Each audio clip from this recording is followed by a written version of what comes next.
Across the globe, beauty cultures often emerge as responses to ideas of youth, symmetry, radiance, and even status. But there is one country whose beauty philosophy was never about display. It was about maintenance, regulation, and sustaining the body through life. That country is Indonesia. Indonesia's beauty traditions were not designed to impress. They were designed to work quietly, repeatedly, and in harmony with the environment. These practices assume something radical, that the body remains beautiful when it is consistently cared for rather than corrected. In this video, we're exploring why Indonesia beauty culture is one that you need to know about, especially if your goal is to feel calm, subtle, and deeply grounded this year. Whether you're sipping on something hot or bathing in a tub of flowers like the queen that you are, there is something in their beauty practices just for you. Indonesia's geography explains everything about their beauty.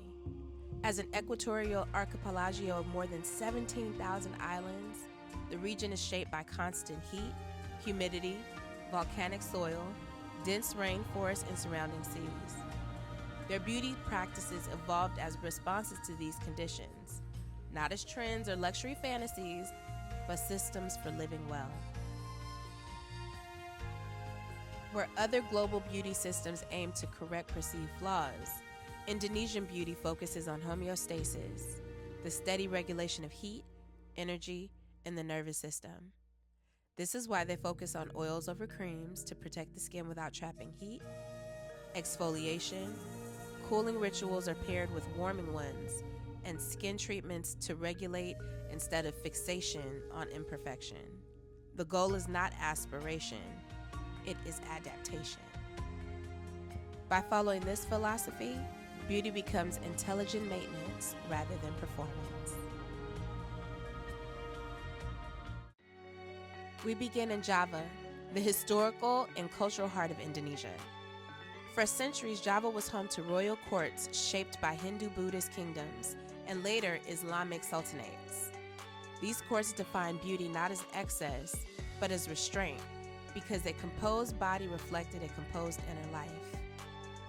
In Javanese culture, the practice of lelur was born around the 17th century. Lelur is a long-form purifying ritual of preparation, particularly for brides and noble women. It was practiced over weeks or months, not for instant transformation, but for readiness into matrimony. The purpose was not to glow, but to be steady. Traditionally, the body is first softened with warm water, preparing the skin and nervous system for touch. The lelur paste is made from finely ground rice, turmeric, sandalwood, gentle warming spices. It is then applied to clean, dry skin in long downward gentle strokes, allowed to rest briefly and softly removed once it begins to dry. When applying the paste, you start at the neck and shoulders and move downward towards the feet, keeping the touch light and even, never aggressive. You are not scrubbing your skin. This process refines the skin without abrasion, draws out excess heat, and encourages composure. The ritual is completed by rinsing with lukewarm water and sealing the skin with a light oil rather than a heavy cream. Lelur is not a one-time event. It's practiced consistently over weeks, especially during times of transition. It's not dramatic change, but steady preparation, cultivating calm, evenness, and readiness rather than a spectacle. It trains the body for visibility, transition, and responsibility, a recurring theme across Indonesian beauty culture. Now, where lelur cools and refines, bore restores warmth. Bore is a traditional Indonesian warming body treatment used to restore circulation and internal heat after illness, exhaustion, or periods of depletion. It's made from aromatic spices such as ginger, clove, nutmeg, and cinnamon, and it gently reawakens the body without overstimulation. Where cooling rituals calm excess heat, bore replenishes warmth and returns the body to balance and quiet strength rather than just for visual effects. Let's head to Bali. In Bali, beauty becomes inseparable from spirituality. Balinese culture understands wellness as harmony between body, spirit, environment, and community. Rituals are done daily. Beauty is not outsourced to spas, and it is embedded into life. The Balinese people view the body as a spiritual vessel. Touch is intentional, water is sacred, flowers are symbolic and not decorative. Balinese massage is not an aggressive body work. It is a nervous system regulation, full of long strokes, rhythmic pressure, and gentle stretching. Flower baths or mandibunga are grounding rituals that cool excess heat. They soften emotional tension and prepare the spirit for transition. Mandibunga is traditionally used during emotional transitions, spiritual preparation, periods of grief or release, before ceremonies, prayers, or life thresholds, times when the body needs calming rather than stimulation. In Indonesian beauty culture, heat can mean physical inflammation or agitation, overwhelm, grief, and emotional excess. So mandibunga restores equilibrium. The flowers. Each flower carries meaning and function. Commonly used blossoms include frangipani, which means surrender, peace, emotional softening; jasmine, for clarity, purity, and spiritual focus; rose, for tenderness, heart opening, and feminine ease; lang lang, for nervous system calming, sensual grounding; or marigold or white flowers for protection, reverence, and transition.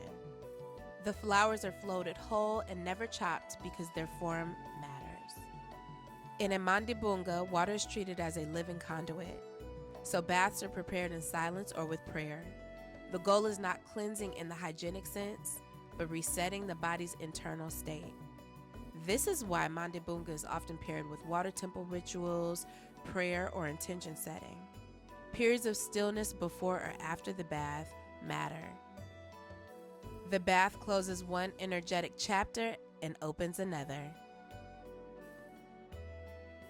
Now, this differs from Western flower baths. In modern spa culture, flower baths are often decorative, photogenic, and sensory indulgences, so you can enjoy it that way. But mandibunga is regulating and not stimulating, symbolic and not aesthetic, and is spiritually aligned and not performative, although they are absolutely beautiful when you look at them. Now we venture to Sumatra. In Sumatra, beauty practices developed in dense jungle environments and matrilineal societies where endurance and internal balance are essential. Here, beauty begins inside the body.